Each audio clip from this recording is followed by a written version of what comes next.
Hey everyone, welcome back to the channel. It's Ben Morales, your personal financial coach.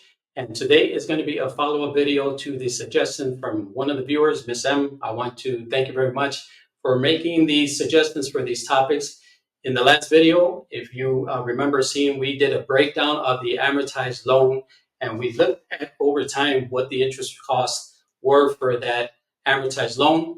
We also said, okay, this person doesn't have a lot of cash flow left, but how that extra cash flow payment, right, those extra $200 would impact that particular mortgage loan. And there was some progress that was made, but it wasn't really any significant. So today what we're going to do is we're going to be actually looking at how the rapid method strategy is going to more quickly and efficiently help pay down this mortgage balance. I'm not going to draw the whole scenario out, but we're going to see how much impact it can make in just a 2-month period.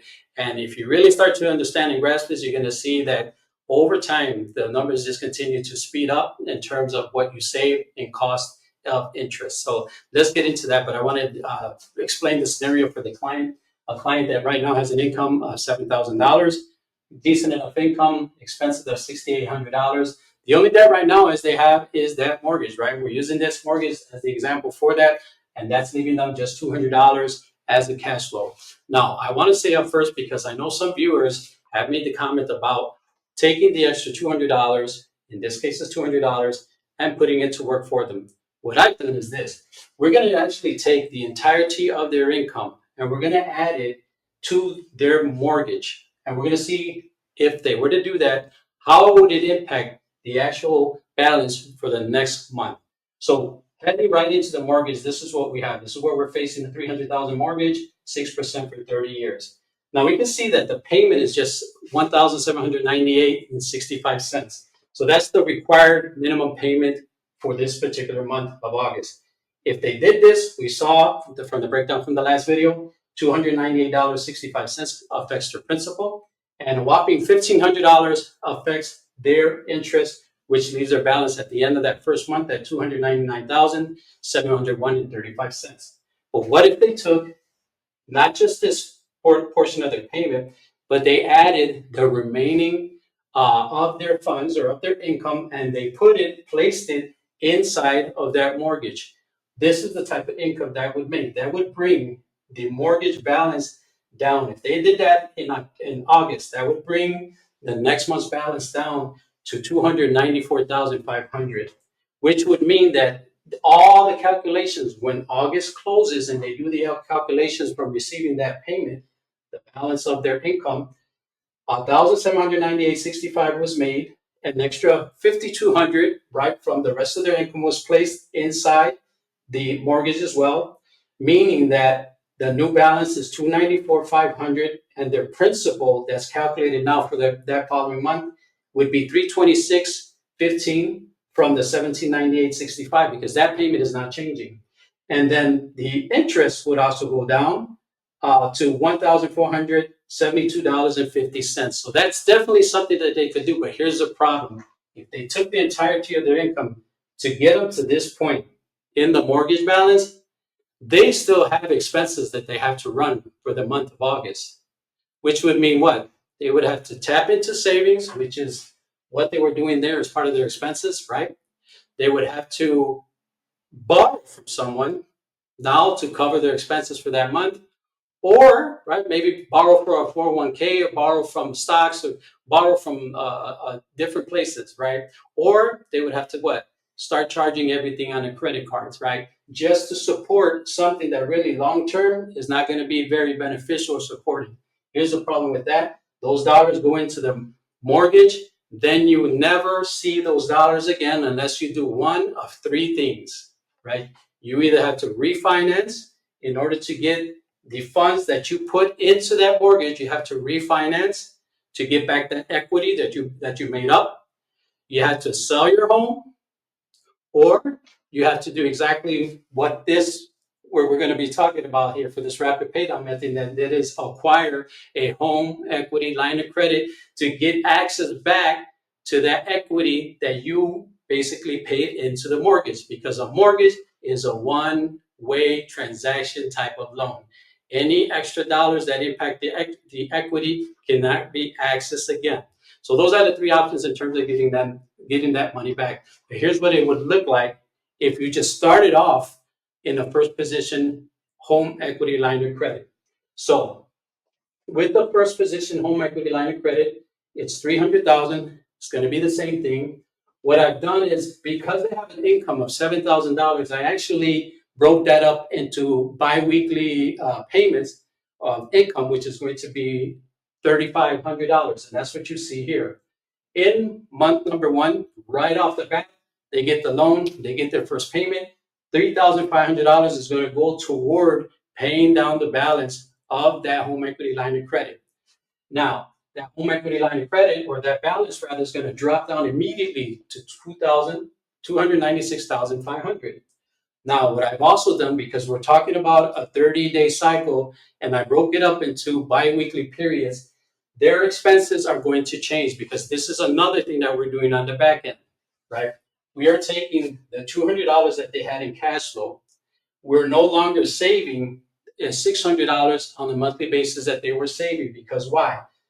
How effective is saving $600 every single month when you're paying $1,500 in interest going out the door to the mortgage company?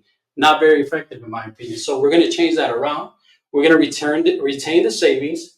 We're going to run those savings through our home equity line of credit. So that's going to add back to our cash flow. In addition to that, we're no longer going to have, right, if we qualify for the $1,798.65, we know that we can make that as a monthly payment. But in the home equity line of credit, our cash flow, or our income placed into the home equity line of credit, is a payment. So essentially, we're getting that $1,798.65 back in the form of cash flow, meaning that our new cash flow becomes $25.98.65. So now we're really going to start to cook, because what's happening is we're breaking down those biweekly payments and those biweekly expenses. Now that our cash flow has gone up, our expenses has gone down to $4,400 roughly, meaning that every 2 weeks we're going to have cash flow coming in the form of income. It's going to reflect the new balance. And now, throughout the course of those 2 weeks, we're going to say that half of those expenses are coming out, which is $2,200, which means that at the end of the second week, right, we're doing this on a bi-weekly basis because they get paid every 2 weeks, we have a new balance of $298,700. What happens at that 2-week period? We have another payment coming in the form of income. So $3,500 is then being retracted, right, or deducted from the home equity line of credit. That brings our balance down at that point to $295,200. And we're going to give it another 2 weeks or so throughout the course of the next 2 weeks to complete the 30-day cycle. We know that we're going to have additional expenses coming out, and those expenses are going to total what? Well, the other half of the $2,200, which is $2,200, and that's going to bring our new balance for that particular period to $297,400. Now, we still have to do a very important step. We have to calculate the interest for that home equity line of credit at 7.25%. But here's what we need to look at. We know that immediately starting this particular loan with the home equity line of credit, our lowest balance was $296,500. But we know throughout the course of this month, money is coming in the form of paychecks, right? Every pay period, but money is also being expended or spent in the form of expenses throughout the course of the month. So we have a low balance, and then we have a high balance. You see here, as this month is going by, those balances are fluctuating. So we can't really take the interest cost off of the low, which is $296,500. We can't really do it off of $298,700, because payments, this $298,700 is only going to be there for maybe a day or so, because immediately it's going to be brought down by an income payment. Okay, that's the way that works. But at the same time, after it's brought down, slowly but surely, expenses are going to bring that balance right back up. So I calculated the interest rates off of $297,400, which is the midway point, right? It's not the low point, it's not the high point, it's right in the middle. It kind of like gives us the most realistic estimation in terms of interest, which is $1,831.17, right? And that brings the balance at that particular time to $299,231.17. Now that's just 1 month of this particular strategy in place. Let's take a look at it at one more month, right? One more month, and we're going to see how it impacted. We're going to start off with the high again for that second, excuse me, high again for that second month at 299, 231.17. Then we're going to have another, right, income, which is going to be a payment of $3,500. Excuse me again. Then that's going to bring our balance down to 295, 731.17. But we have to take into account the expenses that are going to be put right back into that home equity line of credit. That's going to raise our balance to 297, 931.17.